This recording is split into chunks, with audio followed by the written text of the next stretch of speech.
Guess what? Today is the day.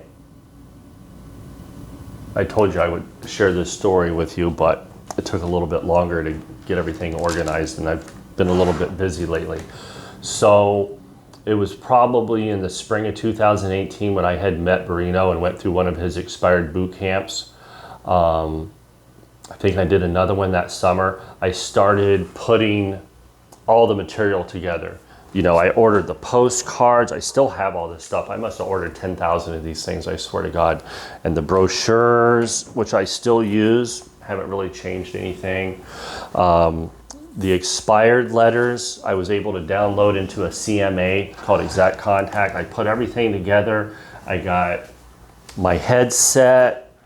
I had my tape recorder. I was using Vulcan 7. I really had everything put together. It takes a long time. It probably took me 4, 5, 6 months to get everything that I felt like I needed, which turns out I didn't need any of that crap.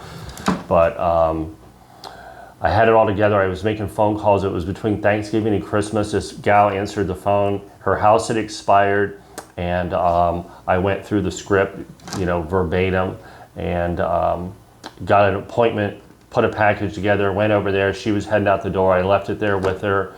Had a quick conversation and started following up the next week. She had told me she wasn't going to list till after the holidays. I'm like, I understand, that's fine, no big deal. So she called me in mid-January after all these phone calls. I don't even remember if I ever talked to her. I think I was just leaving messages and following up. Probably put a couple postcards in the mail.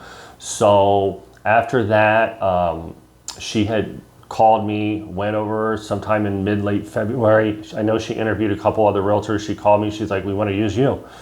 So I go over there, list the house, 5.5 million. My CMA, I think, said 5.25 million. And I was pretty adamant about that. She said something about if she doesn't get 5.3 or whatever it was, she had a number in her head. I listed the house, and about then a buddy of mine joined the office. He took all the photographs. He was a photographer, and it was a beautiful house, $5.5 million. And right on the intercoastal, big swimming pool, massive backyard, about an acre. It's a Key Westy looking metal roof style home, but anyways, you get the point. Really nice house. So every day, Scott and I, he's like, did you sell that house yet? And I said, nope, today's the day. Nope, today's the day.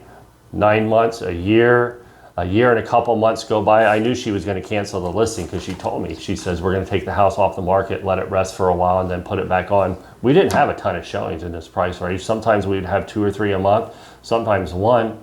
But every week I called her and gave her an update, whether there was no update or not. And I think she appreciated that because the realtor she had before me never did anything like that. So I knew it was going to sell. I had absolute no doubt in my mind, 100% faith that that house was going to sell. I just couldn't conceive that it wasn't going to sell. And I get a phone call one day. The realtor comes over and shows it, and I knew that lady walked around that house that she was going to buy it. And man, we haggled for a while to get that thing put together, and ended up selling for $5.25 million. Go figure. So there was a time when today was that day. That was a fun summer, I can tell you that. But you know what? I used that Barino's expired system. I didn't change anything, man. But I'll tell you one thing.